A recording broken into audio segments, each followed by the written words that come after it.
Bueno, si les parece, esperamos un poquito, así Sí, esperamos un terminan de ingresar. ratito. Sí. Sí.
Bueno, ya hay 230 conectados.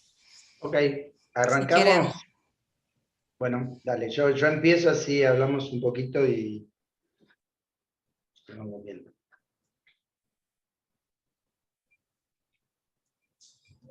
Hola, buenas tardes. ¿Me escuchan bien? Se escucha bien, ¿ok? ¿Está bien? perfecto. Perfecto. Bueno, buenas tardes a todos. Gracias por conectarse de vuelta. Esta es la tercera charla de este curso donde vamos. La idea es tratar de darles un pantallazo un poco más general de lo que es la neuroinmunología, más allá de las enfermedades que habitualmente se tocan, como la esclerosis múltiple, donde hay una oferta bastante significativa de actividades. Entonces hoy le pedimos a Mariano Marrodán. Mariano fue residente de FLENI, después se quedó como jefe residente de FLENI, y de hace un poco más de 2 años está trabajando con nosotros y ha hecho una tarea impresionante en distintas áreas de la neuroinmunología. Así que le pedimos que nos cuente hoy un poco, o que nos haga un repaso hoy sobre las encefalopatías autoinmunes, una serie de entidades de las cuales empezamos a tener noticia, conocimiento durante los últimos años y que nos han permitido cambiar un poco la visión y el diagnóstico de algunas patologías que hasta ahora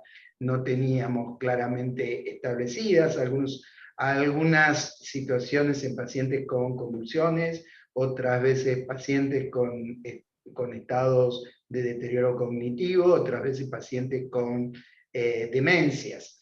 Así que creo que esto va a ser útil como para poder barrer un poco el espectro de distintas entidades dentro de la neurología y cómo estas distintas entidades se pueden asociar, cómo las podemos investigar y básicamente cómo podemos a un grupo de pacientes que padecen estas entidades darles alguna respuesta terapéutica que hasta ahora pasaba un poco desapercibida. Así que los dejo en compañía de Mariano. La idea es que él nos dé esta charla y después al final tengamos una serie de preguntas. Les pido que sean los más interactivos posible. La idea es tratar de ver si podemos responder a todo lo que nos preguntan. Lo que sabemos lo responderemos y lo que no sabemos le diremos no lo sabemos y trataremos de ir a buscarlo para darle una respuesta. Así que, sin más, Mariano, gracias por asumir el compromiso no solamente de organizar este curso, sino también por brindarnos esta charla. Bueno, buenas noches a todos, buenas tardes, buenas noches. Gracias, obviamente, por la invitación. Para mí un honor y un placer, además de un lindo desafío. Bien, primero a mí me gustaría empezar esta charla tratando de abordar el tema desde el principio, ¿no? Uno, cuando habla de encefalopatía autoinmune, yendo al origen de la palabra encefalopatía, ya suena controvertido desde el principio, ¿no? Uno puede tener un compromiso del encéfalo de forma autoinmune por patología sistémica, como el neurolupus, puede tener encefalopatías del sistema nervioso central que sean autoinmunes aisladas, como ser causas vasculares, causas desmielinizantes, enfermedades nuevas que estamos conociendo en los últimos años, y otras que son mediadas puramente por anticuerpos, y ahí es donde uno empieza a hablar de encefalitis autoinmune, que es el título que le sienta mejor a esta charla. Si nosotros vemos la búsqueda bibliográfica del término encefalitis autoinmune en inglés en PubMed, fíjense cómo hay una rampa ascendente significativa de publicaciones con este título en los últimos años, y cómo hace algunos años nomás ni siquiera se escribía así en la literatura científica. Y es, entre otras cosas, por esto que podemos ver acá, ¿no? Nosotros tenemos que en este trabajo interesante, vieron la cantidad de publicaciones para los distintos términos: encefalitis autoinmune, encefalitis límbica, encefalitis de Hashimoto y epilepsia autoinmune. Y fíjense cómo el término de encefalitis límbica tuvo su auge para las primeras descripciones de la encefalitis de NMDA para alrededor del 2010, y después empezó a descender.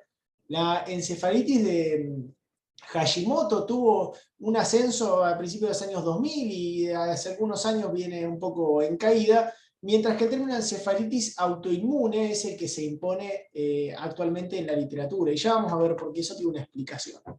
Las encefalitis autoinmunes entonces son una entidad nosológica que junta varias enfermedades en sí misma, ¿no? Es un gran espectro de enfermedades que tienen ciertas similitudes fisiopatológicas, básicamente porque tiene un trasfondo autoinmune, pero que tienen importantes diferencias entre sí, ¿no? Básicamente su principal punto de conexión o coincidencia entre las distintas entidades que vamos a charlar es la base inmunomediada, son anticuerpos específicos en muchos casos, son fenómenos paraneoplásicos que ya hace muchos años sabemos que tienen una base autoinmune, y tenemos cambios radiológicos o en estudios complementarios como el electroencefalograma en la punción lumbar que sostienen el componente autoinmune. Pero las encefalitis autoinmunes tienen una fenomenología muy variable, con una semiología límbica y extralímbica, haciendo un poco el juego con el término de encefalitis límbica que les comentaba antes.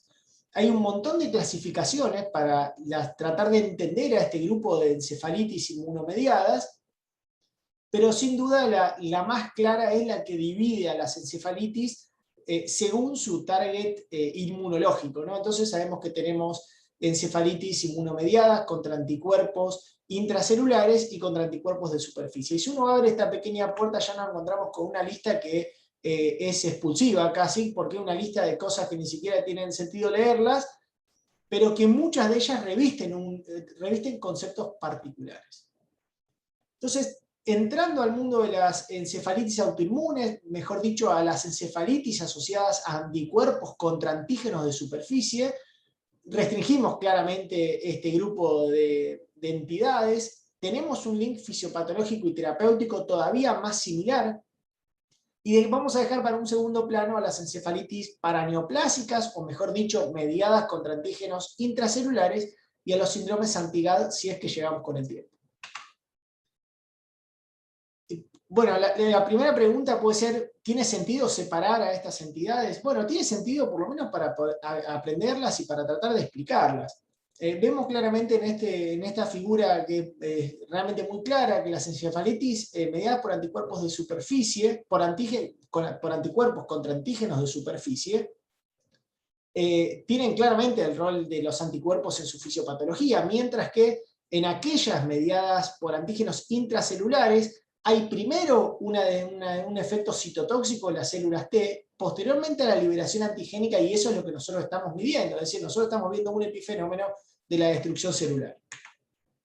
Fíjense en estos preparados de inmunofluorescencia, ya sea en la línea de arriba, en un hipocampo de ratón, y en la línea de abajo en cultivos celulares, como a su izquierda seguimos manteniendo encefalitis autoinmune contra anticuerpos de superficie, es un NMDA, mientras que a la derecha es un un anticuerpo intracelular, como la captación es completamente diferente porque el fenómeno fisiopatológico es distinto, y lo que se traduce muy bien en la línea de abajo, donde tenemos una importante reactividad contra los anticuerpos anti-NMDA en la superficie neuronal, mientras que claramente no hay marcación en la superficie de la neurona por los antígenos anti-HU son intracelulares, como les dije hace un segundo. Y fíjense que si vamos un paso más allá en la anatomía patológica, estas son de pacientes, de personas, ya no de ratones, vemos que en las encefalitis por anti-NMDA, en este caso, que son de vuelta contra anticuerpos de superficie, vemos marcación de plasmocitos y depósito de inmunoglobulinas, mientras que en las encefalitis contra anticuerpos intracelulares vemos un linfocito adyacente a una neurona, probablemente generando destrucción celular por la vía de perforinas y granzimas, lo que lo podemos sospechar por la tinción de granzimas en la figura del número J de este panel. Pero nada de eso tiene sentido si uno no va un paso más allá en la fisiopatología, ¿no? Que es donde nosotros vamos a intervenir para tratar de ayudar, de diagnosticar y ayudar a estos pacientes. Tenemos que partir para las encefalitis por anticuerpos contra antígenos de superficie, o encefalitis autoinmune, les vamos a llamar así para simplificar, de una destrucción celular o un tumor oculto que genere este antígeno de una forma u otra, la captación de ese antígeno, la producción de una respuesta celular específica, la diferenciación de estos plasmocitos en ese sentido y la producción de anticuerpos sistémicos. Estos anticuerpos sistémicos, lógicamente, van a ir a distintos targets según sea su especificidad y van a afectar receptores determinados o moléculas sinápticas determinadas, y eso nos va a traer en muchos casos síndromes específicos. Entonces, tratando de adentrarnos en este pequeño mundo de las encefalitis autoinmunes, vamos a abrir una nueva puerta que es ¿cuándo la pienso? ¿Cómo la diagnostico? Nosotros tenemos que partir de un cuadro subagudo. Por definición tiene que ser menor a 3 meses, de un trastorno de la memoria, que tenga o no alteración del estado mental o del nivel de conciencia, que tenga o no síntomas psiquiátricos, y tiene que tener, por definición, signos de inflamación. Eso puede ser un déficit focal del sistema nervioso central, crisis comiciales no explicadas por otras causas, pleocitosis en el líquido. Fíjense que el valor de corte es muy bajo, incluso comparado a otras enfermedades autoinmunes, solo con 5 células alcanza, en términos de los criterios, o cambios en resonancia sugestivos de encefalitis. Pero además, y esta es la parte posiblemente fundamental de la charla, tenemos que excluir otras causas. No tiene sentido ponernos a pensar si un paciente tiene una encefalitis autoinmune o no, si puede tener otra patología. Como todo criterio clínico debe aplicarse ante la sospecha específica. Fíjense este trabajo muy interesante de Miguel Wilken y colaboradores, donde ellos hace ya algunos años buscaron diferenciar las encefalitis autoinmunes de las no autoinmunes, tratando de ganar tiempo en el diagnóstico. Ellos vieron que los pacientes que tenían fiebre y cefalea eran más infecciosos que no infecciosos en términos de su etiología, pero tampoco encontraron diferencias claras en términos de los valores del líquido cefalorraquídeo o la edad de los pacientes. Ahora bien, alguien podría preguntarse, bueno, pero las encefalitis autoinmunes vienen a desterrar a las encefalitis límbicas, la encefalitis límbica es cosa del pasado, no tengo que usar más esta terminología. En realidad la encefalitis límbica es parte del espectro de las encefalitis autoinmunes. La encefalitis límbica es una descripción sindromática, ¿sí? Donde el paciente tiene que tener un inicio subagudo de menos de 3 meses, trastornos de memoria, trastornos de conducta, convulsiones, cambios bilaterales en la imagen y signos de inflamación, ya sea en líquido cefalorraquídeo o cambios epileptiformes sugestivos de la afección del sistema límbico, como les comentaba antes. Cuando uno habla de cambios en la corteza cerebral o en el lóbulo temporal, es lo que tienen señalado con flechas claramente a su izquierda, y los cambios epileptiformes o cambios en los patrones electroencefalográficas, entre otras cosas, son lo que estamos viendo en esta figura. Uno podría terminar esta charla acá si uno contara solamente con pocos minutos, pero en realidad dejaría de tener sentido todo lo anterior que les mencioné. Es importante, antes de adentrarnos en los hallazgos etiológicos específicos, decir que de aquí en adelante las palabras como siempre, nunca, casi siempre, generalmente, deben ser tomadas con pinzas, porque son en su mayoría cuadros, síndromes o entidades que estamos conociendo desde el 2010, 2005 más o menos para esta fecha, con lo cual hay mucho que probablemente vaya mutando a lo largo del tiempo, ¿sí? Y tiene sentido tratar de ser más específico en el diagnóstico y no ser solo sindromático, porque eso nos va a permitir tener una causa más clara y nos va a permitir tratar mejor, más rápido y más eficientemente a nuestros pacientes. Claramente tenemos que empezar por la encefalitis por anticuerpos anti-NMDA, ¿no? Donde hay anticuerpos específicos contra el receptor de NMDA, lo que genera la internalización y la alteración de la sinapsis.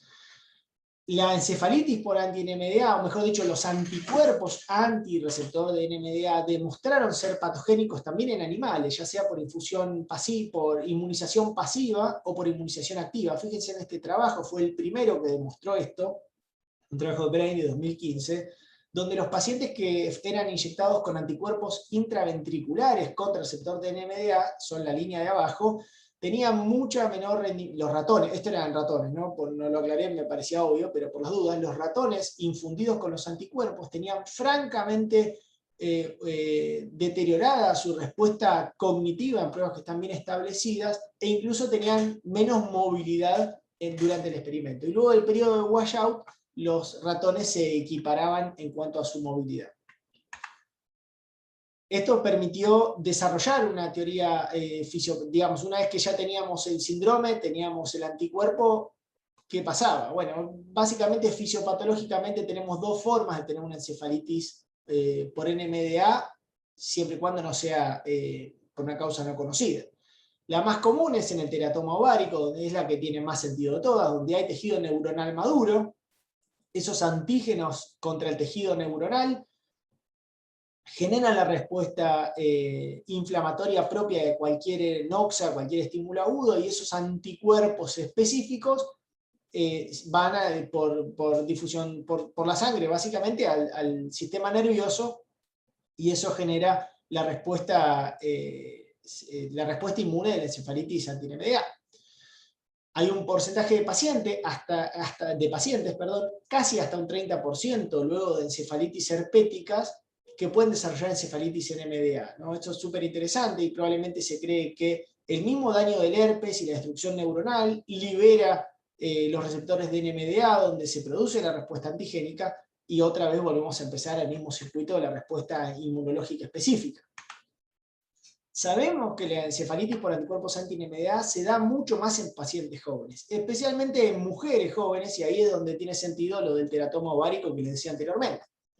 Hasta el 58% de las mujeres adultas menores de 45 años que tienen encefalitis por anticuerpos anti-NMDA pueden tener un teratoma ovárico oculto. Es bastante más raro, pero todavía frecuente en mujeres más grandes, mayores de 45 años, y es muy raro que sea paraneoplásico en los chicos. Típicamente los pacientes tienen, sobre todo los adultos, tienen un pródromo viral o pseudoviral con fiebre, malestar generalizado de más o menos 1 a 2 semanas de duración. Posteriormente los pacientes desarrollan un cuadro psiquiátrico con psicosis, agitación, alucinaciones, manía, trastornos del ánimo, trastornos del habla, reducción del output verbal, insomnio, trastornos de memoria, aquí las convulsiones. Y en este punto es donde, si el paciente no tiene mucho compromiso neurológico, se lo suele malinterpretar como un cuadro psiquiátrico puro, ¿sí? Obviamente de inicio agudo, pero así muchas veces se los interpreta. Seguido el tiempo, los pacientes evolucionan con franco deterioro. Aquí es donde se los suele diagnosticar, donde los pacientes requieren soporte en terapia intensiva muchas veces, ya sea por trastornos psiquiátricos refractarios a la medicación, movimientos anormales como disquinesias, que vamos a ver nada más en un momento, catatonía, coma, trastornos autonómicos e hipoventilación central, principal causa de muerte en estos pacientes, aunque rara.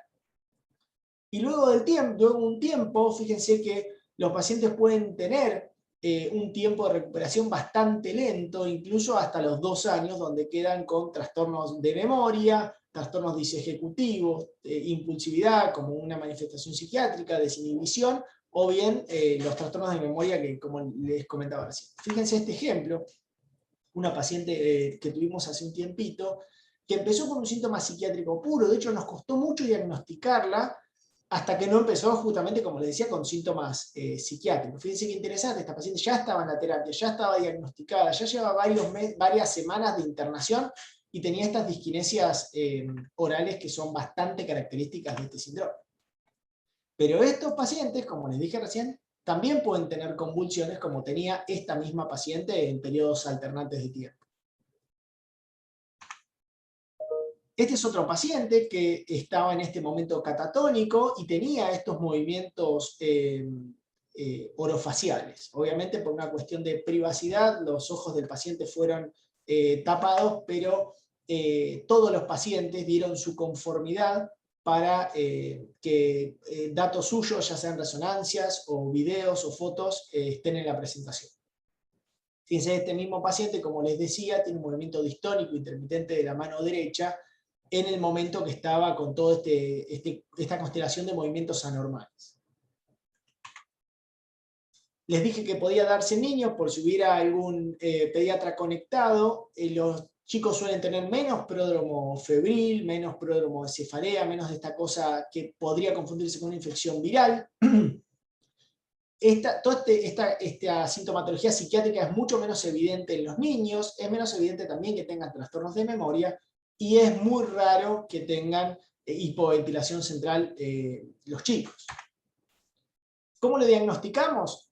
Les conté primero tengo que pensar en una encefalitis autoinmune, y el único test realmente específico para diagnosticar los anticuerpos NMDA, anti-NMDA, es el dosaje de anticuerpos en líquido cefalorraquídeo, idealmente por un método basado en células. Aclaro esto y lo puse en rojo porque hay un porcentaje alto de la población que cursa con anticuerpos positivos en suero en títulos bajos y esos en general no tienen ningún rol patogénico. Nota aparte para que el título de anticuerpos no se correlaciona con la gravedad ni el curso de la enfermedad. Cuando nosotros pulsamos estos pacientes, hasta el 95% tiene algún grado de anormalidad, ya sea una pleocitosis, de vuelta, mayor a 5 células, o hiperproteinorraquia, y hasta el 67-70% de los pacientes puede cursar con bandas positivas. Además, estos pacientes pueden tener dosajes elevados de algunas quimoquinas, de algunos mediadores inflamatorios, que nos orientan o contribuyen con cada nuevo artículo a conocer un poco más sobre sobre la fisiopatología de esta entidad tan interesante. En el electroencefalograma podemos encontrar enlentecimiento y desorganización difusa claramente en la mayoría de los pacientes. Hasta el 60-61% de los pacientes puede tener crisis electroencefalográficas. A veces los pacientes tienen un patrón de enlentecimiento en ritmo delta y sobre la onda delta tienen estas deflexiones que parecen un cepillo y por eso se llama delta brush. Y a veces este delta brush es muy difuso, es muy generalizado y se llama extreme delta brush y es prácticamente patognomónico de esta entidad. No hay otras enfermedades para lo que se haya descrito. En resonancia magnética, dejé esta oración a propósito, ¿no? Porque más o menos la mitad de los pacientes puede tener hiperintensidad en FLAIR, ya sea en el temporal, en la corteza, en el cerebelo, en los ganglios de la base, pero básicamente la otra mitad puede tener resonancia normal, y por eso es importante saber este dato, porque nos va a permitir sostener una sospecha diagnóstica incluso ante una resonancia normal. Respecto al componente cerebeloso, un dato de color es que se demostró que los pacientes que tenían internación prolongada y intubación por encefalitis antinemia muy severas, probablemente con más compromiso de fosa posterior, desarrollaban atrofia cerebelosa a corto y mediano plazo. ¿Tiene criterios diagnósticos la encefalitis por anticuerpos anti-NMDA? Sí, por supuesto. Como casi todo lo que vamos a ver, básicamente yo tengo que tener un cuadro de inicio subagudo menor a 3 meses, componente psiquiátrico, componente del lenguaje, movimientos anormales, deterioro del nivel de conciencia y disfunción autonómica, y por lo menos uno de los siguientes, ¿no? Un electroencefalograma anormal con algunas de las cosas que les conté, o pleocitosis más o menos bandas oligoclonales. Si a esto le sumo un teratoma ovárico, claramente puedo ser mucho menos exigente en cuanto a los criterios diagnósticos, pero el diagnóstico definitivo es con cualquier síntoma atípico más anticuerpos positivos en líquido cefalorraquídeo, como dijimos antes, excluyendo previamente otras causas. Me voy a detener un segundo en el tratamiento de esta entidad y la vamos a usar como bandera para lo que viene, básicamente porque es la que más conocemos, ¿sí? Tenemos que dar un tratamiento temprano y agresivo a los pacientes. ¿Cuándo? Ante la sospecha diagnóstica. Ya sabemos que muchas veces estos pacientes tardan semanas en diagnosticarse y no podemos esperar tanto. El tratamiento es con corticoides endovenosos, más menos inmunoglobulinas, más menos plasmaféresis. Si el paciente no mejora rápidamente en el curso de una semana o 10 días, tenemos que ir a un tratamiento de segunda línea como rituximab o ciclofosfamida según disponibilidad. Y está planteado en la literatura y con bastante vehemencia que si los pacientes no mejoran luego del mes de aplicada la droga de segunda línea, hay que pensar en una droga técnicamente de tercera. Hay un trial para esto, pero hay cada vez más case report o más series de casos que hablan de una respuesta pacientes en este contexto. Como mantenimiento a largo plazo, eventualmente hay reportes de azatioprina, mecofenolato, medroxate, pero no viene muy al caso en este pasaje de la charla. ¿Por qué hay que ser tan agresivo con los pacientes? Porque los que van a terapia, los que diagnosticamos tarde, los que responden tarde, y los que tienen resonancias anormales o cambios en el líquido cefalorraquídeo evolucionan peor. Y evolucionan peor básicamente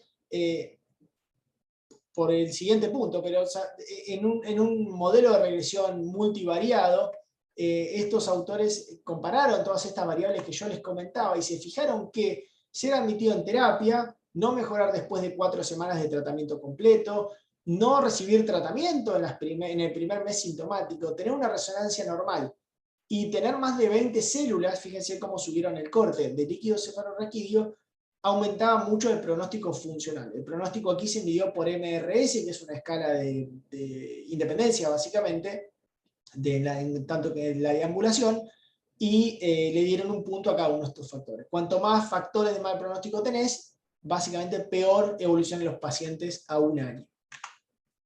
Pero atención, porque no todo movimiento anormal con síntomas psiquiátricos es una encefalitis por anticuerpos anti-NMDA. Volvemos a la importancia del criterio clínico. Fíjense, este caso es una paciente con un cuadro de larga data, pero que solo tenía trastornos psiquiátricos y disquinesias. Esta paciente tenía más de 6 meses de este cuadro. Tenía todos sus estudios complementarios normales, los anticuerpos en líquido cefalorraquídeo fueron negativos para encefalitis NMDA, y se terminó rotulando el caso como un cuadro de disquinesias tardías por antipsicóticos. Claro, yo no les conté lo que tampoco sabíamos nosotros en la guardia, que la paciente los últimos 20 años había tomado antipsicóticos varios, entre ellos aldoperidol y risperidona. Claramente son estos pacientes que en la guardia uno se interpreta de una forma y van cambiando, vamos coleccionando más cantidad de información a medida que pasan los días y las semanas.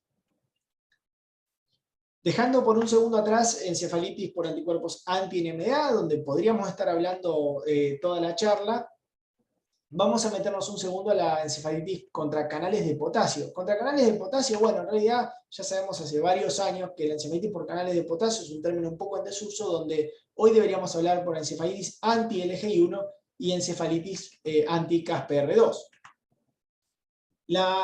Los anticuerpos contra la encefalitis por anticuerpos contra LGI1 es un cuadro sindromático muy específico a partir del conocimiento de LGI1. LGI1 es una proteína neuronal que está expresada muy extensamente en el sistema nervioso y es interesante porque codificada en su genomónimo, los pacientes que tienen, es decir, defectos genéticos de LGI1 tienen epilepsia temporal familiar, en algunos casos fatal.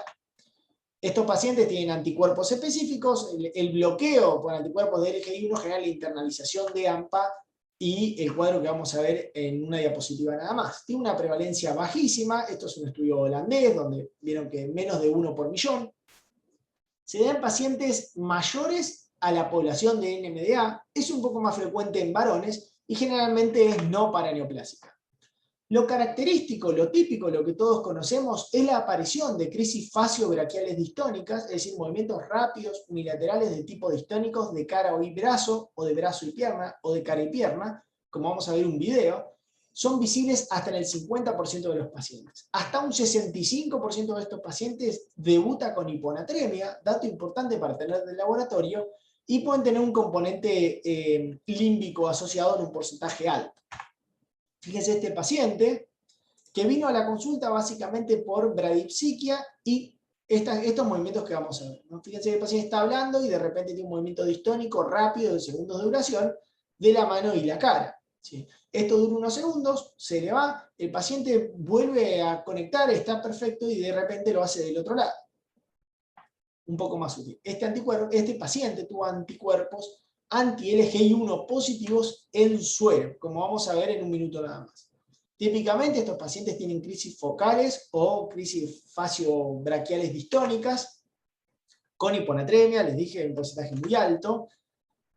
Si uno los deja evolucionar a su libre evolución, agregan trastornos de memoria, trastornos del comportamiento, insomnio. Aparecen convulsiones generalizadas. Aquí es donde habitualmente todo el mundo piensa en encefalitis autoinmunes. Después de la inmunoterapia mejoran las convulsiones, mejora lo cognitivo y pueden o no quedar síntomas de memoria. Para recordar, 65% hiponatremia, más del 70% hiperintensidad en áreas del sistema límbico. El líquido suele ser normal, 75% de los casos, y generalmente es no paraneoplásica, ¿sí? Lo dicho, es importantísimo recordar esto, que los anticuerpos anti-LGI1 en suero son mucho más sensibles que en líquido. Única excepción para los anticuerpos de superficie. Todo el resto son más sensibles en líquido cefalorraquídeo que en suero.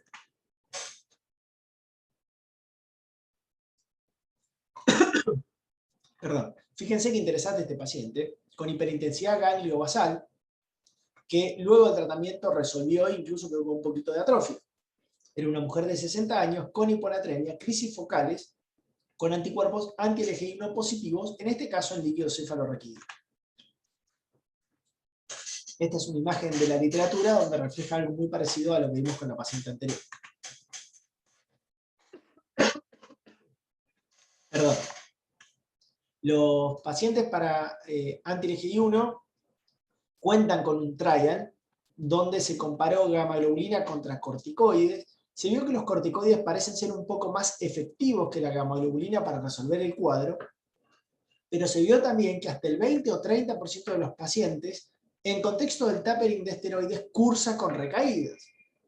Esto sostiene la necesidad de un tratamiento inmunomodulador para evitar recurrencias como ahorrador de corticoides, ya sea bicofenolato o acetoprina, que son los que más se usan. Si esto no funciona, eventualmente podría usarse rituximab. Vamos a entrar a un cuadro de cosas un poco más raras. Las encefalitis por AMPA son cuadros de encefalitis autoinmune típicas, ¿sí? Se afectan más las mujeres con una edad mediana a los 60 años, y aproximadamente el 70% de los pacientes presenta un tumor oculto al momento de la encefalitis. Generalmente cáncer de pulmón de células pequeñas, timoma, cáncer de ovario o mama. Interesantísimo que los pacientes tienen franca mejoría luego de la resección tumoral. Como les decía, las encefalitis límbicas típicas cursan con afectación de la memoria de corto plazo, trastornos de conducta, convulsiones, en ocasiones un deterioro cognitivo rápidamente evolutivo, y esto es lo que puede dar la encefalitis por AMPA. Hasta un 40% de los pacientes, además, puede dar cuadros de demencia progresiva, y como AMPA tiene dos subunidades, en algún momento se midió si los que tenían anticuerpos contra la subunidad 1 y la subunidad 2 tenían cuadros diferentes, pero no, básicamente dan el mismo cuadro. Lo dicho, los cambios ya a esta altura bien descritos para todas las encefalitis autoinmunes, en la corteza, en el lóbulo temporal, en el sistema límbico, los anticuerpos positivos en el líquido cefalorraquídeo, y AMPA es de las que más suele coexistir con otros anticuerpos, fundamentalmente anticuerpos onconeuronales, como vamos a ver en un segundo. Esto, sin lugar a duda, le da un impacto pronóstico. Fíjense que los pacientes que tienen AMPA, que no tumorales, que son en este caso los azules, es decir, AMPA no paraneoplásico, tienen una sobrevida mucho mayor que los AMPA paraneoplásico. Los AMPA, o sea, las encefalitis por anticuerpos antirreceptor de AMPA, no asociadas a otros onconeuronales, viven mejor, o viven bien, perdón, tienen mejor sobrevida que aquellos que tienen anticuerpos onconeuronales asociados. Y de vuelta, esta es la comparación de las tres filas, donde nuevamente, y como tiene sentido, tener una encefalitis por anticuerpos contra el receptor de AMPA, no paraneoplásica y no asociada a otros anticuerpos onconeuronales, otorga mayor y mejor sobrevida. El tratamiento es el de primera línea estándar, está en cursiva justamente por eso, porque no lo hay, pero corticoides, gamma globulina, plasmaféresis. Hay que avanzar con inmunoterapia agresiva en estos pacientes, y si se encontrara el tumor oculto hay que ir hacia una cirugía oncológica sin lugar a duda. Hay otras encefalitis mediadas por anticuerpos, como los anticuerpos anti-GABA B. Son pacientes que suelen debutar con epilepsia refractaria, más menos un componente de encefalitis límbica, más menos un componente cerebeloso. Hasta la mitad pueden ser paraneoplásicos por cáncer de células pequeñas de pulmón, y estos pacientes, entre otras cosas, por su epilepsia refractaria, están descritos como más asociados a cambios en resonancia en los lóbulos temporales. El dosaje de los anticuerpos es nuevamente el líquido cefalorraquídeo, y como todo síndrome paraneoplásico se espera una mejoría con la resección tumoral y la inmunoterapia. Algo parecido a lo que pasa con las encefalitis por AMPA, aquellos cuadros que son no paraneoplásicos tienen mayor sobrevida que los cuadros que sí son paraneoplásicos. En este caso, el gráfico lo que muestra es que los cánceres de células pequeñas de pulmón asociados a GABA viven más que aquellos que no desarrollan síntomas paraneoplásicos, y eso básicamente pues, se permite diagnosticar más tempranamente. Las encefalitis mediadas por anticuerpos anti-GABA-A dan un espectro radiológico bastante diferente a todo lo que vimos anteriormente, dan lesiones en muchos casos más grandes, algodonosas, de bordes difusos, que en algún caso podrían hacer pensar en un cuadro más de tipo desmielinizante, que suelen comprometer también a chicos y que es raramente paraneoplásico. Hay otros anticuerpos contra antígenos de superficie, parece una lista interminable, de hecho un poco lo es. Sabemos que la encefalitis anti-CASPR2 da neuromiotonía, trastorno del sueño y el clásico síndrome de Morvan de la literatura, pero solo un 20% suele ser paraneoplásico. Las encefalitis por DPPX, que han sido descritas en el último tiempo, dan un cuadro de confusión, diarrea, hiperplexia y a veces pueden dar PERM. Raramente paraneoplásica, como dije, la encefalitis de Dow, que también está descrita en la literatura como encefalitis gangliobasal. Uno debería pensar estos pacientes cuando tiene un compromiso restringido a los ganglios de la base. Y en el último tiempo, el grupo de Dalmau en Barcelona describió estos anticuerpos anti-GLU R5, que es una encefalitis límbica, pero con muy poquitos casos descriptos, y la encefalitis por anti-GLU 1, que recientemente en el American Academy de este año mostraba una cohorte de 30 pacientes, donde además del síndrome cerebeloso que se conocía al principio con los primeros 5 o 10 pacientes que publicaron, agregaron hasta un 40% de pacientes que presentaban psicosis y deterioro cognitivo, algo un poco más parecido a la encefalitis límbica, y un porcentaje muy alto tenía pobre recuperación, incluso post-tratamiento inmunosupresor. Y la lista sigue, de hecho, fíjense que este año hubo un póster en el American Academy con 4 pacientes nuevos contra este anticuerpo de superficie. Entonces, evidentemente, esto es un espectro que está evolucionando y que estamos conociendo cada vez más con el paso del tiempo. Vamos a meternos por un segundo a las encefalopatías clásicamente llamadas paraneoplásicas, que en esta clase les estamos llamando asociadas a anticuerpos contra antígenos intracelulares, donde el grupo sindromático desafortunadamente todavía es más diverso, y eso tiene explicación en el último punto de esta diapositiva. ¿Por qué? Porque les dije que el target antigénico es intracelular, con lo cual el anticuerpo que nosotros medimos es secundario a la destrucción neuronal. Dicho esto, no tenemos un link fisiopatológico tan claro como antes, que bloqueábamos un antígeno y eso generaba una respuesta fisiopatológica. Los pacientes asociados a encefalitis por anticuerpos contra antígenos intracelulares suelen tener peor pronóstico y generalmente cuando son paraneoplásicas, como este caso, suelen ser tumores más pequeños o de inicio incipiente y generalmente de difícil diagnóstico. No voy a ir caso a caso porque un poco se empieza a alejar del foco de esta presentación, pero quiero dejarles 3 mensajes. Primero, que los anticuerpos para estas encefalitis contra anticuerpos intracelulares se miden en suero, ¿sí? Porque tiene una sensibilidad mucho más alta. Que la inmunoterapia tiene que ser temprana y agresiva, porque ya sabemos que el sistema nervioso, sobre todo en el cerebelo, neuronas que se mueren difícilmente puedan recibir una suplencia, digamos, en su función por otro grupo neuronal, y sabemos que la tasa de respuesta a estos cuadros es variable. Conocemos la encefalitis por anti-HU, que es más frecuente en varones, que da clásicamente el síndrome por anti-HU, que es una ganglionopatía, pero también puede dar encefalitis autoinmune, 90% paraneoplásico, fíjense cómo los números suben mucho más. Encefalitis por anti-RIG, que es más común en mujeres, que se asocia a degeneración cerebelosa o encefalitis, o incluso síndrome observador myoclonus ataxia. Hasta el 85-86% puede ser asociada a cáncer de pulmón o cáncer de mama. La encefalitis por anti-MA2, que es un paraneoplásico de pacientes jóvenes y varones, atentos con este punto, ¿sí? Generalmente asociadas a cáncer de células germinales, a carcinoma de células germinales. Y la encefalitis anti-Shaw, un clásico a esta altura, que dan típicamente degeneración cerebelosa, muy asociadas a cáncer de mama, de pulmón, o neoplasias del aparato reproductivo de la mujer.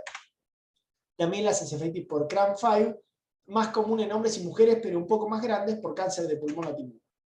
Vamos con unos ejemplos para hacerlo ilustrativo y gráfico. Este es un paciente joven de 30 y pico de años que desarrolló un síndrome tálamo-hipotalámico, un síndrome diencefálico muy florido, con estas lesiones que realmente asustan y hacen pensar en un montón de entidades diagnósticas que podríamos hacer un ateneo entero de vuelta.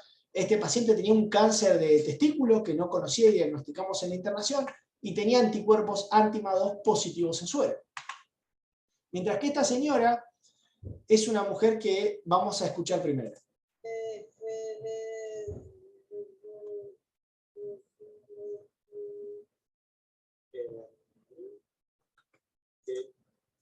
Esta misma paciente tiene un nistagmus evocado por la mirada y tiene un componente atáxico también en los miembros, digamos, en los brazos. Esta paciente tenía su marcha restringida por ataxia de la marcha. Es una mujer que tenía un cáncer de pulmón en células pequeñas, esto luego del tratamiento, que tiene aparentemente aumento de tamaño en la glándula suprarrenal, tiene atrofia cerebelosa en las imágenes y tenía básicamente anticuerpos anti-CRAM5, el que les comenté antes de la gente un poco más grande, positivos en su ore. El tratamiento de las encefalopatías paraneoplásicas es la detección y la resección tumoral temprana. Esta es la principal contribución pronóstica que le podemos dar a los pacientes. Eso quiere decir, ante la sospecha de una encefalopatía paraneoplásica, tengo que ser agresivo buscando el tumor oculto. La respuesta a la inmunoterapia es pobre y eso tiene una coherencia fisiopatológica, como lo dije hace un ratito, y los tratamientos que se pueden usar básicamente son varios, pero los que más deberían usarse son corticoides al principio y ciclofosfamida después, por la misma fisiopatología que les comentaba antes. Dos palabras para encefalopatías por anticuerpos anti-GAD, que claramente es una clase entera, donde quiero dejar el siguiente mensaje. Para tener un síndrome anti-GAD, dos cosas. Primero, tengo que tener títulos realmente muy altos de anticuerpos anti-GAD. Fíjense, ataxia por anti-GAD y en el Stiff Person Syndrome, los pacientes tienen más de 1800 en general de GAD en suero. E incluso conociendo todo el espectro nosológico de los síndromes anti-GAD, fíjense que en este algoritmo de un trabajo del año pasado, los autores plantean que si yo tengo una sospecha de un síndrome clásico anti-GAD, como puede ser el Stiff Person, y le sumamos encefalopatías autoinmunes, tengo que confirmar que esos anticuerpos sean positivos en suero, ¿no? Si no son positivos en suero, evidentemente el paciente tiene otra cosa, por lo menos según este anticuerpo. Salvo que el paciente tenga un síndrome clásico y que no tenga GAD positivo en líquido, pero tenga otros mediadores de inflamación aumentados. Ahora hablamos de encefalitis autoinmune por anticuerpos de superficie, antígenos de superficie, por anticuerpos antiantígenos intracelulares. Dijimos dos palabras de anticuerpos anti-GAD. ¿Y hay cuadros seronegativos? Bueno, los hay de hecho, pero uno tiene que partir de un cuadro clínico típico, haciendo la salvedad de haber descartado todo lo anterior y los criterios diagnósticos y el juicio clínico y todo lo que ya dijimos, sumado a imágenes como esta, que es innegable que puede tratarse de un proceso inflamatorio, sumado a cambios electroencefalográficos, también sugestivos de un proceso encefalopático por lo menos, más o menos un componente patológico en el líquido cefalorraquídeo. Entonces la primera conclusión de esta diapositiva es que la encefalitis autoinmune seronegativa existe, ¿sí? Que es variable el porcentaje de casos, del 15% al 50% de los casos de encefalitis inmunomediada posible. ¿Por qué está variable este porcentaje? Bueno, me imagino lo están pensando, básicamente porque depende de qué tan grande y qué tan amplio sea mi panel para encefalitis, ¿no? Con el que yo estudio a los pacientes. Para decir que es seronegativa, el paciente tiene que tener anticuerpos completos dentro de lo que cada uno tenga para estudiar a los pacientes y no tiene que ser paraneoplásica hasta los 5 años luego del debut. La mitad de los pacientes responde a la inmunoterapia, pero está claro que la otra mitad no responde. Posiblemente respondan mal los que terminan siendo paraneoplásicos. Aquí en este cuadro es donde posiblemente sean más útiles los criterios diagnósticos. La prueba terapéutica en estos pacientes resulta razonable, vale la pena intentar, si yo sospecho de encefalopatía inmunomediada, darle igual el tratamiento, aparte ya dijimos que hay que dar tratamiento temprano y agresivo, pero el dilema en estos pacientes se centra en el tratamiento a largo plazo, es decir, yo tengo un paciente con una encefalopatía autoinmune, ok, le doy corticoides, le doy plasmafero, si le doy globulina, fenómeno. ¿Le tengo que dar rituximab? No le tengo que dar rituximab, tengo que pasar a ciclofosfamida. Bueno, claramente aquí es paciente a paciente y caso a caso, y es donde resulta tan interesante, pero a la vez tan artesanal el manejo de estos pacientes. Habiendo pasado por todo el espectro clínico, semiológico de estudios complementarios, no podemos tampoco obviar que estos pacientes están insertos dentro del sistema de salud. Y fíjense que los pacientes con encefalitis autoinmune suelen tener estadías muy largas y generalmente muy costosas, donde lo que los demora en sus estadías hospitalarias no solo es el tratamiento inmunológico, sino la demora de diagnóstico y la falta de respuesta.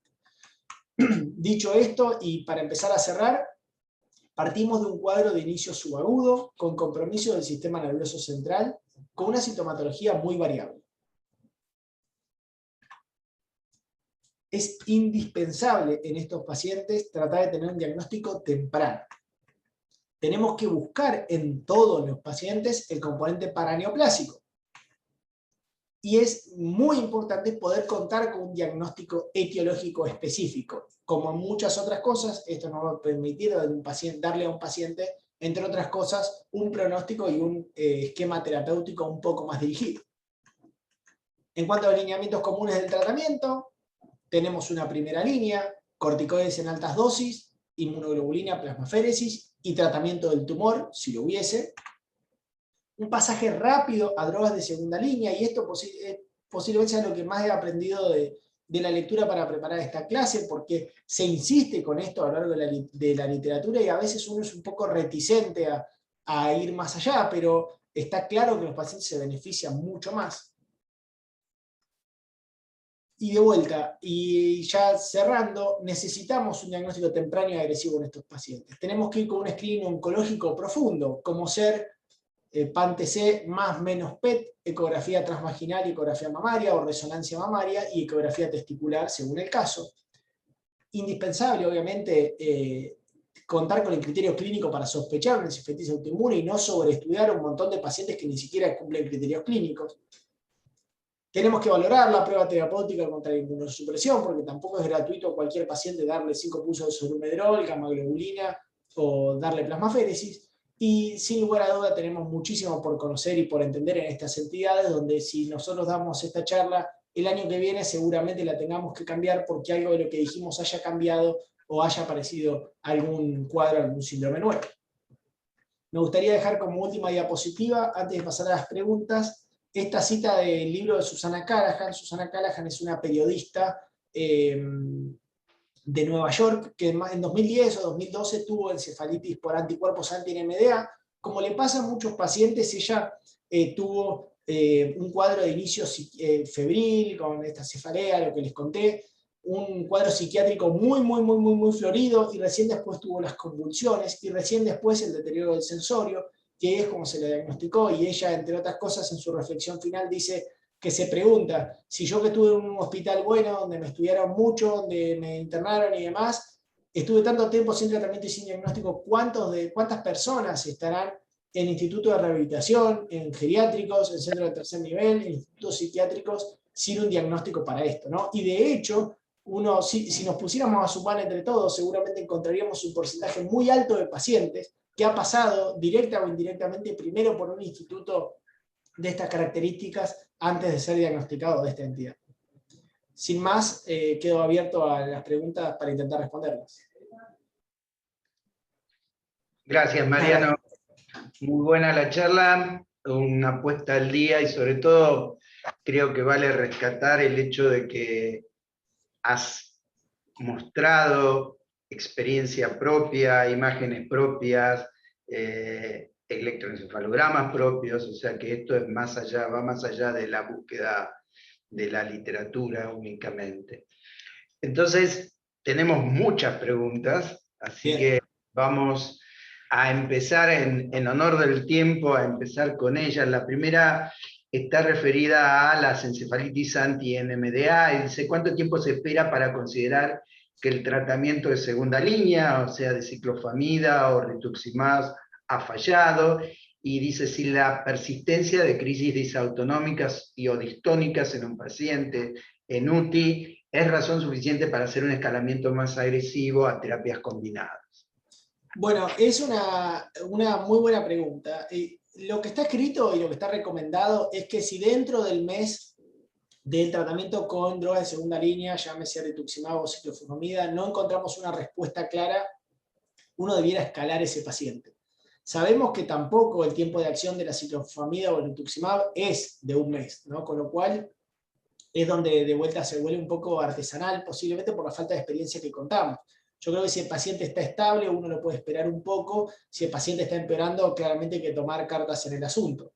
Pero claramente es un poco una respuesta sin... Si uno tuviera que responder con lo que está escrito dentro de las 4 semanas. Con respecto a la cuestión de la terapia intensiva y los movimientos anormales, depende cómo venía el paciente antes. Si el paciente estaba con hipoventilación central y ahora está saliendo después de la inmunoterapia y solo tiene esta cuestión de movimientos anormales, posiblemente se lo pueda esperar. Si el paciente entró por eso a la terapia, bueno, de repente a lo mejor hay que escalar.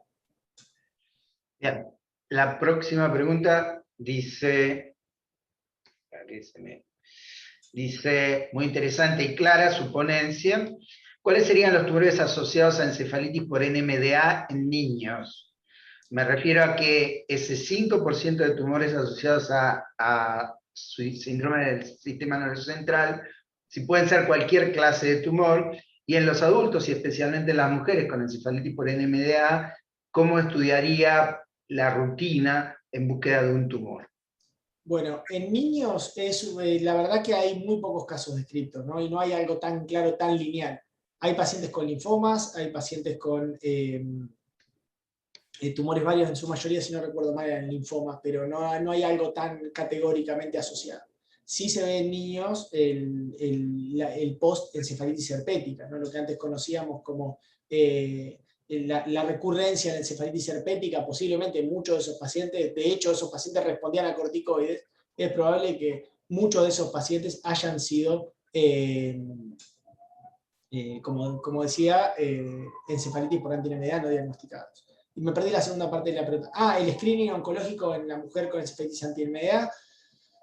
Depende de la disponibilidad del centro, ¿no? Idealmente uno debiera contar con un estudio ginecológico de rutina, ya sea ECO-TV o una buena ecografía ginecológica. Nosotros, por ejemplo, en Fleni no tenemos ginecólogo de guardia y muchas veces hacemos resonancia de ovario, lo que ha dado una sensibilidad bastante alta para detectar tumores de estas características. Pero básicamente tiene que tener un buen estudio para ver ovarios, básicamente. Además del estudio sistémico, ¿no? Bueno, acá viene una pregunta que no sé si vas a tener respuesta. Dice, ¿qué experiencia tenés con el uso de tocilizumab o bortezomib? Afortunadamente no tuvimos que usarlo nunca. Nosotros, no tengo el número exacto, pero hace poco uno de los residentes estaba revisando el tema de cuántas encefalitis autoinmunes había. De los últimos años tenía más o menos 30 agendadas, posiblemente sean más, contando las que no pasaron por internación y demás, pero que yo tenga conocimiento no hemos tenido que usar nunca tocilizumab o bortezomib, por suerte, por otra parte. Para los que no están familiarizados, tocilizumab es un inhibidor de interleuquina 6, bortezomib es un inhibidor del proteosoma, que se usa sobre todo en el tratamiento de mieloma múltiple resistente a otras terapias, que si bien llevan bastante tiempo de uso, el tocilizumab en reumatología, nosotros lo hemos comenzado a utilizar en el último tiempo en algunas entidades autoinmunes como la neuromielitis óptica, como comentó en la última charla la doctora Gaitán, y bortezomib, la verdad que no tenemos ningún tipo de experiencia, no lo hemos usado nunca, es francamente un fármaco que usan los oncólogos, sobre todo los oncohematólogos, y afortunadamente, como dice Mariano, no hemos tenido necesidad de utilizarla.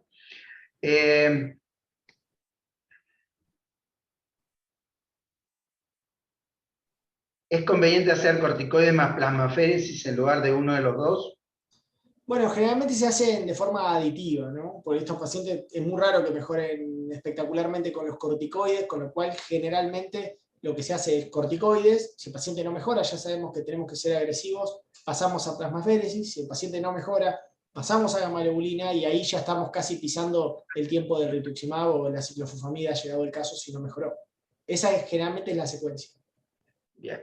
Dice alguien que está respondida con la charla, ahora bien reformulo, pregunta alguien. Si uno utilizó inicialmente rituximab, espera 4 semanas y luego usa ciclofosfamida, ¿debe esperar otras 4 semanas para considerar falla de tratamiento? Si falló una segunda línea, ¿Paso a una tercera o puedo probar con otro fármaco de segunda línea?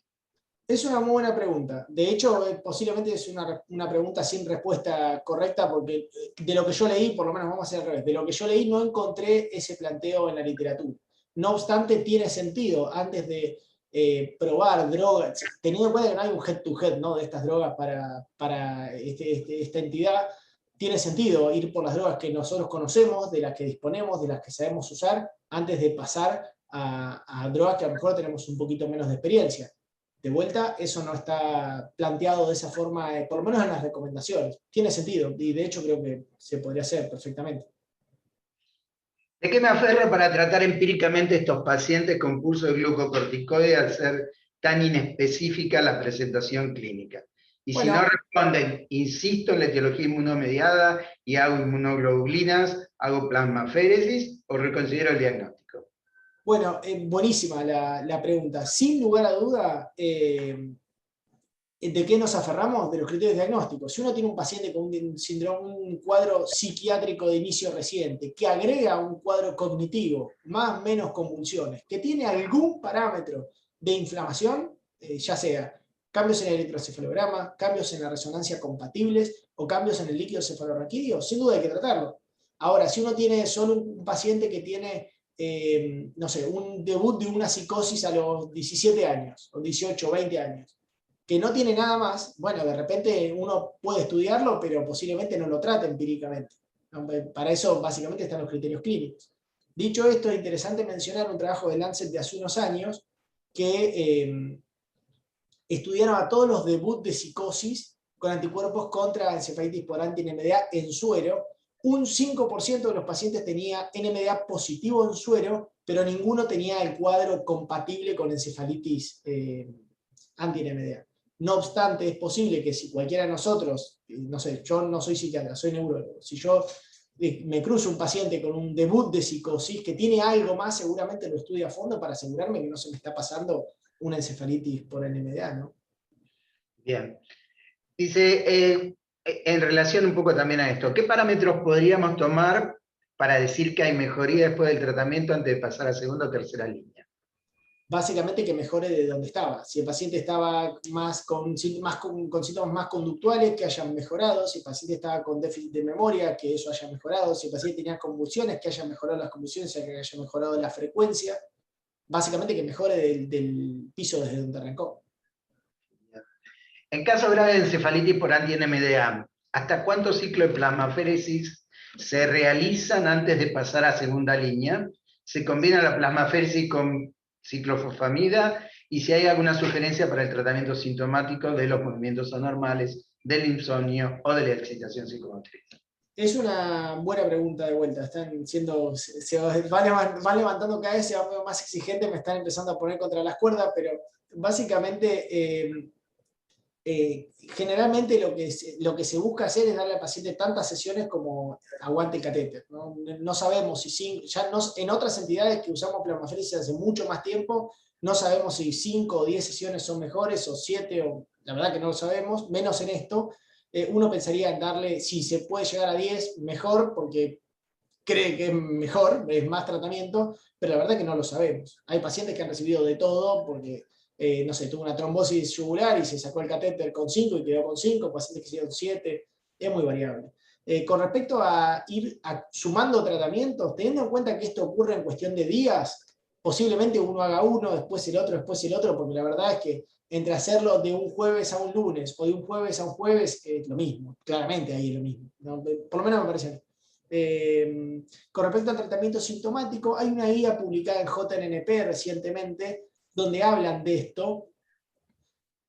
En algún trabajo se discutió si el uso de propofol para excitación psicomotriz, teniendo en cuenta su mecanismo de acción, podía exacerbar los síntomas de NMDA. Eso no parece tener mucha repercusión, no parece estar muy claro en la práctica clínica. Muchas veces cuando están en terapia usamos Precedex para estos pacientes porque los contiene mucho sin sedarlos y no corremos el riesgo de confundirnos con otra cosa. Mientras que para los movimientos anormales se prueba de todo, pero generalmente mucho no funciona. Un poco también seguimos con el tratamiento, están todos entusiasmados con con el tratamiento. Dice, ¿cuánto tiempo mantendría la inmunosupresión con azathioprina o con rituximab en una encefalitis por NMDA no tumoral? Gran pregunta. La respuesta queda un poco vacante. Lo que hacemos habitualmente es extrapolar lo que sabemos de otras entidades, buscar 2 años libres de enfermedad y después retirarla. Pero la realidad es que claramente en este punto no hay una guía. Hoy vi justamente una paciente, la paciente de las disquinesias que le mostré en la clase, vino hoy a control, está asintomática después de 1 año y medio, está con rituximab. Pero la paciente, hoy charlábamos de eso, bueno, vamos a tratar de llegar a 2 años y después vemos, la seguiremos, le pedí un electroencefalograma nuevo, le pedí una resonancia, si me quedan dudas la punzaré, pero claramente es caso a caso, ¿está claro? Incluso, perdón, hasta hace algunos años no tenían mantenimiento estos pacientes y la mayoría no recurrían. Lo que pasa es que a veces salen de cuadros tan agresivos que un poco es difícil dejarlos sin ningún tratamiento a largo plazo. Bueno, acá hay una pregunta que es un poco un caso clínico, y te preguntan tu opinión. Un paciente de un hospital amigo del norte del país, con anti-LGL1, con una ecografía testicular que presenta microcalcificaciones aisladas en un solo testículo, y que según los oncólogos y los urólogos, que seguramente saben mucho más que nosotros de este tema, indicaron conducta expectante. Te preguntan si es necesario extirpar el testículo afectado, o si esto no tendría relación alguna con lo que se ve en la encefalitis. A ver, vamos por partes. Generalmente es no paraneoplásica la encefalitis por anti-LGI1. Y cuando es paraneoplásica está más descripta para timoma, que ya sabemos que es un tumor muy inmunogénico, ¿no? Como tiene sentido. Si el paciente respondió bien y se comportó como un cuadro no paraneoplásico, posiblemente no haría más nada y lo seguiría y dejaría que lo siga la gente que sabe de eso. Ahora, si el paciente es refractario a los tratamientos convencionales, a lo mejor hay que ir un paso más allá, como en todo síndrome paraneoplásico, ¿no? De vuelta, lo que decimos típico y no típico en esto, a lo mejor en 10 años ya hay 30, 40, 50 LGI1 por cáncer de testículo. Por ahora no los hay y tenemos que tratar de aferrarnos de eso. ¿Hay alguna entidad que creas que pueda asociarse específicamente a un ortostatismo importante? Que yo sepa, no. Puede ser que lo haya, que de lo que yo leí, no. Ortostatismo, no. Okay. Sí. Bueno, seguimos más o menos con lo mismo que ya se respondió. Dice si se le deja el tratamiento inmunosupresor, luego el tratamiento agudo, ¿durante cuánto tiempo? Eso más o menos creo que ya fue respondido. En los pacientes con mal pronóstico, ¿se podría comenzar con doble tratamiento? O sea, por ejemplo, corticoides e inmunoglobulinas, o corticoides y plasmaféresis. Bueno, de vuelta, parte de lo que le da el mal pronóstico es su evolución con el tratamiento, ¿no? Con lo cual yo no lo sabría hasta que no tratarlo, pero generalmente se hacen de forma aditiva y no simultánea. No, es lo mismo, digamos, no se, salvo la plasmaféresis, el resto no tiene ningún problema, se pueden dar juntos. De hecho, muchas veces la gamma globulina se premedica con corticoides, con otra dosis, ¿no? Pero no habría problema. No sé si tiene mucho sentido. Capaz que justo te toca que ese paciente sea el que responde bien a corticoides y te evitaste darle gamma, que no es un tratamiento barato. Lo que yo no haría es, si me permitís hacer una acotación, Mariano, lo que creo que no deberíamos hacer es hacer inmunoglobulinas y plasmaféresis, porque le estamos lavando lo que le estamos dando por el otro lado. Entonces, Sí, eso me parece que es la única cuestión más clara. O sea, si uno le da inmunoglobulina y al mismo tiempo le hace plasmaféresis, lo que le da por un lado, se lo está lavando por el otro. O sea, creo que esa sería la única respuesta más clara que hay en cuanto a no combinar esas dos instancias. Acá hay una doctora que te hace una serie de preguntas. La primera es si considerás que los anti-Caspar-2 y los anti-LGL1 deberían ser evaluados en suero, de preferencia que en el líquido. Si encontraste anticuerpos anti-MOC en presencia de anti-Caspar-2 positivo en el suero, y si considerás que sería conveniente realizar la pesquisa de anticuerpos de superficie en cortes conteniendo hipocampo, cerebelo, porifio, por inmunohistoquímica, y luego confirmar los anticuerpos específicos por CBA. Y la última es si los anti-GAD están dirigidos contra GAD65 y GAD67 o solo contra una de estas unidades. La doctora está afiladísima. Está picante. Bueno, a ver. Vamos por la primera. Anti-Caspar-2 y anti-LGL1. Deberían ser evaluados. LGI1 en suero, CASPR2 en líquido. De vuelta, yo no lo dije, posiblemente estuve mal en no decirlo. Generalmente estos pacientes se estudian por paneles, ¿no? Son kits comerciales donde hay paneles de encefalitis contra anticuerpos de superficie y paneles contra anticuerpos intracelulares. Y generalmente lo que está recomendado es estudiar a los pacientes con anticuerpos en líquido y suero, ¿no? Para aumentar la sensibilidad. A veces, por una cuestión de costo, los pacientes hay que elegir, y si uno tuviera que elegir y no tiene una sospecha firme de LGI1, debiera estudiarlo con, como mínimo, superficie en líquido y intracelulares en suero, ¿no? Pero bueno, de vuelta. Idealmente hay que estudiar las dos cosas. Es más sensible CASPR2 en líquido, es más sensible LGI1 en suero. La mayor parte de los anticuerpos en las encefalitis autoinmunes es más sensible el líquido, es recomendable si uno tiene que elegir el líquido, a diferencia de lo que sucede en otras entidades como la neuromielitis óptica o como sucede en las enfermedades por antimog, en donde sabemos que el anticuerpo se genera en el suero, entonces no tiene ningún sentido chequearlo en el líquido. Pero es como dice Mariano, si uno puede tener las dos opciones, líquido y suero, aumenta la sensibilidad de manera importante. Dice si encontraste antimog en presencia de Caspar-2. No, yo no, tampoco he visto tanto, ¿no? Vi uno o dos solamente, la verdad son cosas muy raras, pero sí nos contó María Inés Gaitán en la clase pasada que empieza a haber casos de antimog asociados a NMDA, ¿no? También hay casos de encefalitis por anticuerpos anti-GFAP asociados a NMDA, que parece, bueno, de vuelta, es un poco más común, es bastante más común de hecho, posiblemente puede haberlo, no sé si es un caso del doctor o de la doctora, pero no sé, podría ser. La verdad que yo no lo leí y nunca lo encontré, tampoco se busca generalmente de rutina, ¿no? Hay que ser honesto también. No, lo que sí es claro que el antimog asociado a NMDA está claramente descrito, anti-GFAP asociado a NMDA, como bien dijiste, está claramente descrito. Es conveniente hacer la pesquisa, la misma doctora que viene afilada y te quiere poner más que contrarazón, a veces te quiere noquear más que... dice si crees que debería ser hecho la pesquisa inicialmente por IFI y después por CBA en una encefalitis inmunomediada. A ver, no solo estudio de pesquisa, por definición. Si uno puede, debe hacerle directamente el mejor estudio posible, ¿no? No sé, por ejemplo, acá hoy estuve hablando con Mauricio del CIEN, y en Fleming los anticuerpos contra antígenos de superficie se hacen por CBA, mientras que los contra anticuerpos intracelulares se hacen por inmunoblot. Si uno puede, los tiene que hacer por el mejor método, obviamente, para no repetir y no perder tiempo. Ya sabemos que esto tarda además, no es que están en el momento, con lo cual yo trataría de hacerlo por el mejor método posible. El tema acá es el siguiente, si uno tiene un anticuerpo de superficie, generalmente para ser reconocido necesitan mantener la estructura tridimensional de la proteína.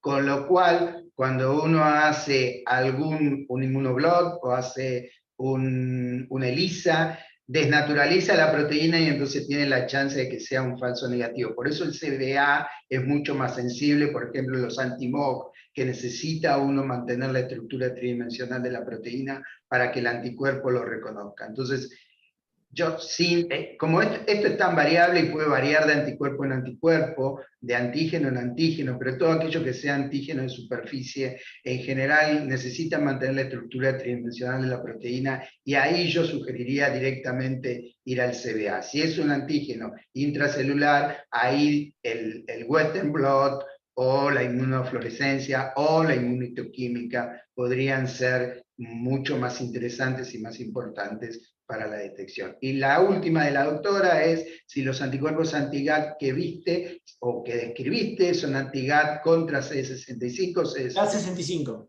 65. Otro tema importante es que GAT65 se asocia no solamente a síndromes como de hombre rígido, como bien mencionó Mariano, sino que tengan presente que muchos de los anti-GAT están presentes en pacientes con diabetes.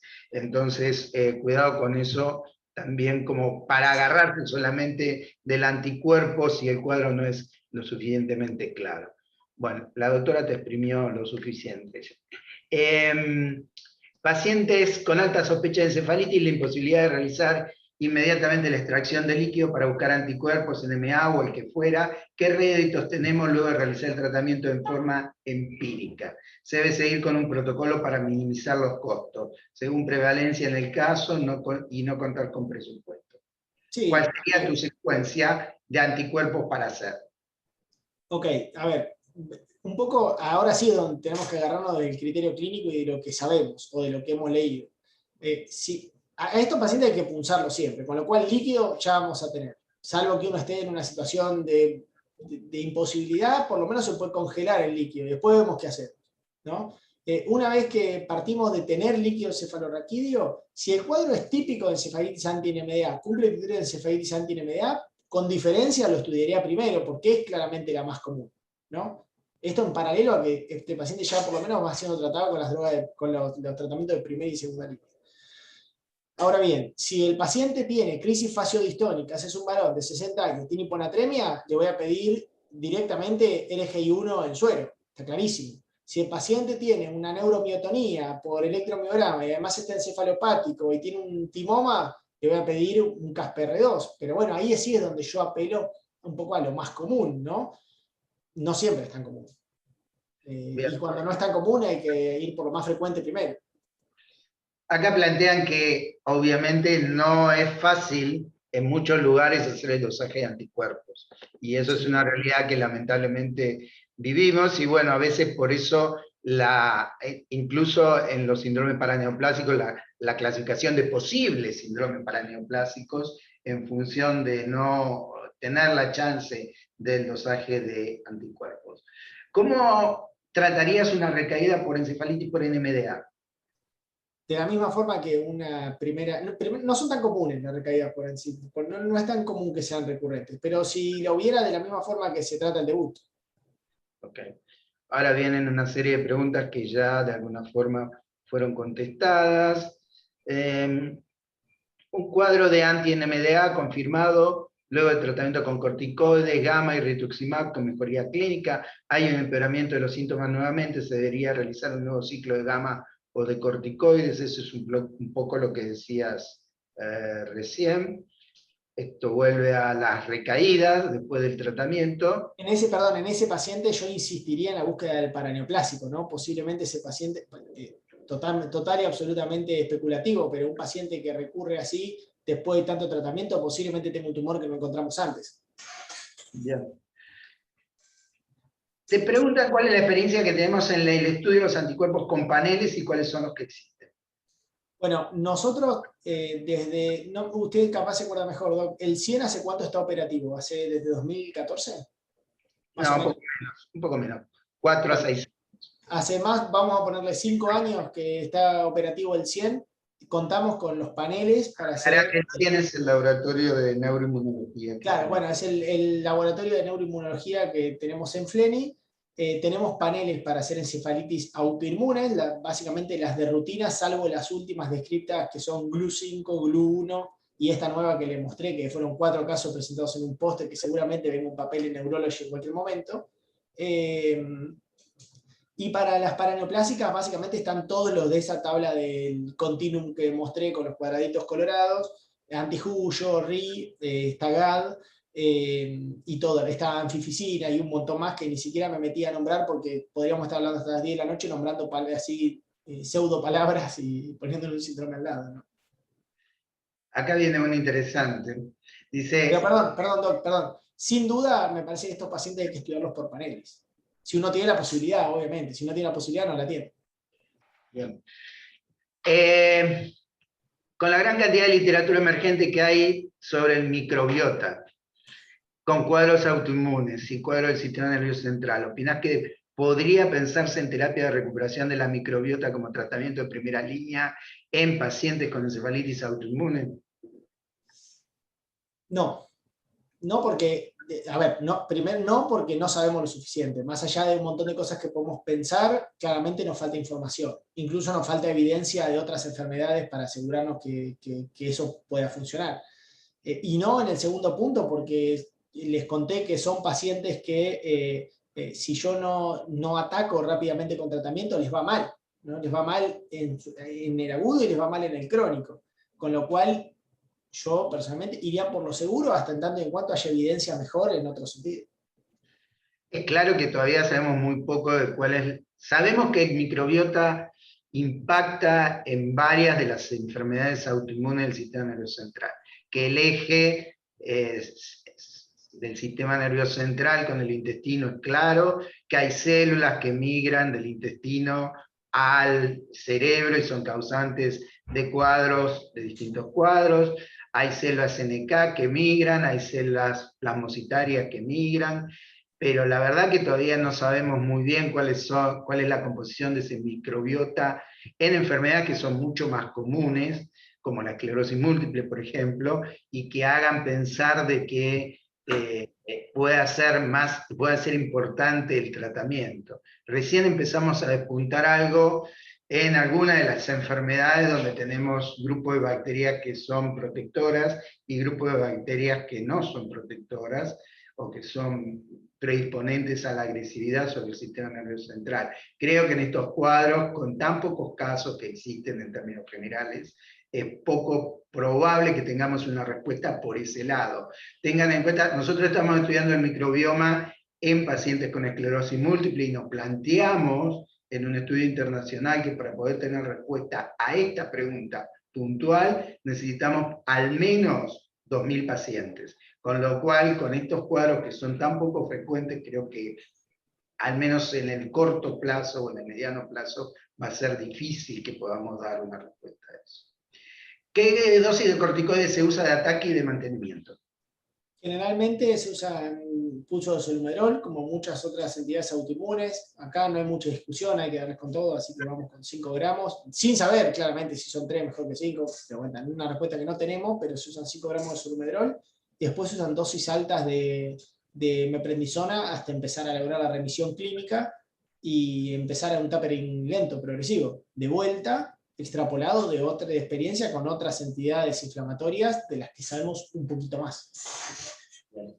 Dice, insistimos en hablar de anticuerpos de superficie y de anticuerpos intracelulares. ¿Qué importancia tiene eso si al fin y al cabo el tratamiento es el mismo? Y la pregunta es si hay algún cuadro que mejora más que otro frente al tratamiento específico. Bueno, sin duda, y un poco eso es lo que intenté demostrar, ¿no? Seguro que para ser operativo es todo lo mismo, y uno podría terminar en la diapositiva esa azul que dice hallazgos específicos. Pero es cierto que saber que tengo un paciente contra un anticuerpo de superficie me va a hacer que yo sea mucho más agresivo en el tratamiento, porque son pacientes que tienen mejor pronóstico, ¿sí? Y conocer el anticuerpo me hace también pensar en qué tumor es más frecuente en esa encefalopatía, en esa encefalitis. Mientras que en una encefalopatía por antígenos intracelulares, yo parto del principio que se destruyó la neurona por medio de los linfocitos T para que ese target antigénico sea externalizado. O sea que ya es un paciente que de base tiene peor pronóstico funcional, ¿no? Por eso es importante diferenciarlos. En cuanto a tratamiento, como dije, los de superficie suelen responder mejor que los intracelulares, por todo lo anterior. El tema es que básicamente los anticuerpos de superficie son generalmente patogénicos, los anticuerpos intracelulares son generalmente marcadores de enfermedad más que mediadores de la enfermedad. Y un poco todo esto está en relación en cuanto a la agresividad del tratamiento que planteaba Mariana, ¿no? Dice, ¿qué pasa con los anticuerpos en el líquido cefalorraquídeo después del tratamiento? ¿Pueden bajar? Pueden, generalmente no se repiten. Y por lo menos en NMDA, que es claramente la más común, como los títulos no se correlacionan con el curso de la enfermedad, tampoco los repetimos. Bien. ¿Los trastornos mnésicos en el L1 persisten después del tratamiento inmunosupresor? Pueden o no, si pueden es como una secuela, si no, no. Pero pueden quedar o no. No es un marcador de largo plazo. Digamos. Bien. Estatus epiléptico y encefalitis autoinmune. ¿Qué experiencia puedes contar?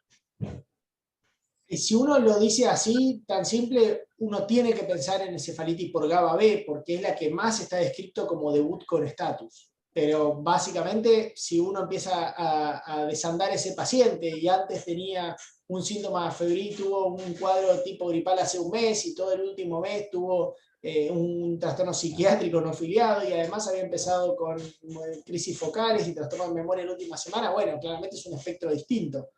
Muchas veces, de hecho, si uno piensa en los viejos esquemas de estatus superrefractario, después del propofol, del tiopental y todo eso, venía el solmedrol, justamente por esto, ¿no? Es parte del el árbol de diagnósticos diferenciales del estatus epiléptico. Bien, después hay unas cuantas que están referidas a recaídas por distintos tipos de anti-NMDA, LGL1, etcétera. Me parece que esas ya han sido de alguna manera respondidas. Y creo que es la última, si no hay ninguna más por ahí, que ahora voy a buscar. Dice, teniendo en cuenta un paciente con encefalitis anti-NMDA, con la mayoría de los factores de mal pronóstico, internado en terapia intensiva, que cursa un cuadro infeccioso, ¿se continuaría escalando en el tratamiento habiendo agotado las instancias de drogas de primera línea?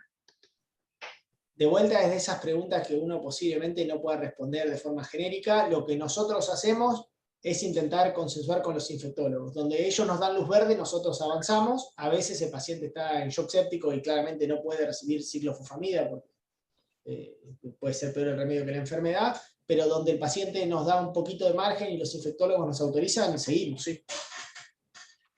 ¿Hay evidencia sobre la relación entre cefalitis autoinmune causada por infección por SARS-CoV-2 previa?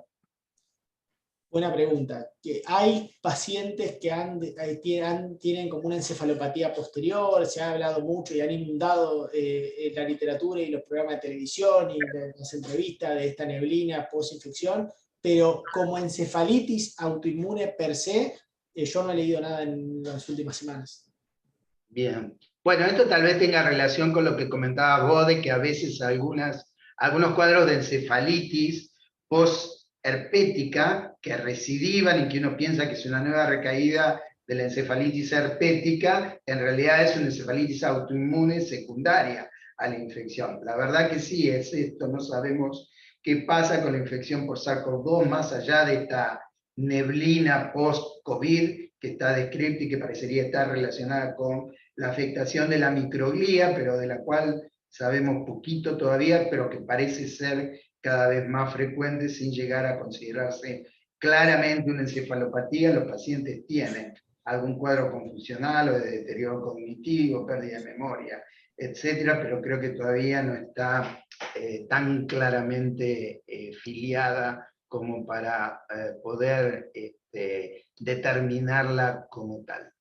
Y la última dice, muchas gracias por responder todas las preguntas, hasta las preguntas existenciales, y excelente disertación. Así que fue la última, creo que terminaste bien, se cerró bien el ciclo, creo que fue la última pregunta ideal, no le pagamos a nadie para que la haga, no sé vos qué hiciste, si le pagaste a alguien para que la haga. No puedo comentar nada. Así que bueno, terminamos con esto. Evidentemente hay algunos que han pedido en el chat algunos de los papeles que mostraste, así que probablemente si le hacen llegar a la gente de RAFU, que es la que está organizando todo esto y a la cual le agradecemos profundamente porque nos da una oportunidad que creo que es única para poder llevar adelante estos ateneos, estas charlas, este intercambio de opiniones, que a veces podemos responder las preguntas, a veces no tanto. Si alguien quiere algo del material que Mariano comentó, les hace llegar a ellos el pedido y una dirección de mail, y con mucho gusto se los hacemos llegar.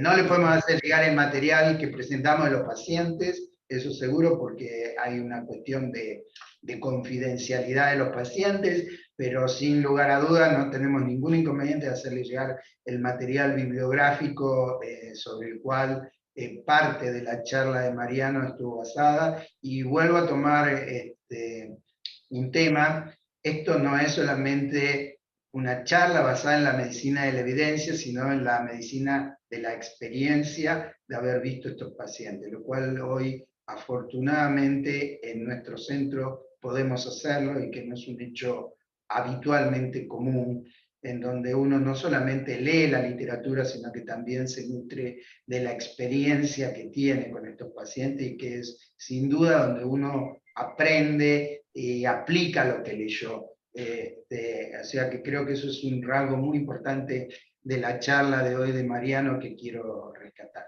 Así que si no tenemos más cuestiones, les agradezco de vuelta el haberse conectado. Terminamos a las 20 en punto. Yo pensé que nos iba a llevar más tiempo, así que gracias, ¿sí?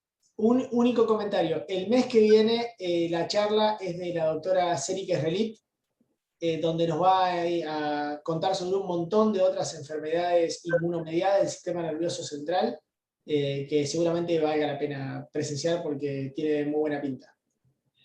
Y el otro aviso parroquial es que el mes que viene vamos a tener 2 reuniones. La primera que va a ser la charla de Célica, y la segunda que va a ser la discusión de casos clínicos relacionados con todo lo que venimos charlando hasta el momento. Así que para quienes estén interesados en participar en esa discusión de casos clínicos, también les vamos a enviar la fecha y el link apropiado para que se conecten. Así que gracias de vuelta por haberse conectado. Gracias, Mariano, charla excelente. Espero que a ustedes les haya servido. Yo aprendí de esto que contaste, así que espero que sea de utilidad. Gracias, buenas noches, y por favor, cuídense todos mucho, porque la situación está difícil. Muchas gracias a ambos. Buenas noches. Gracias, buenas noches para todos. Gracias.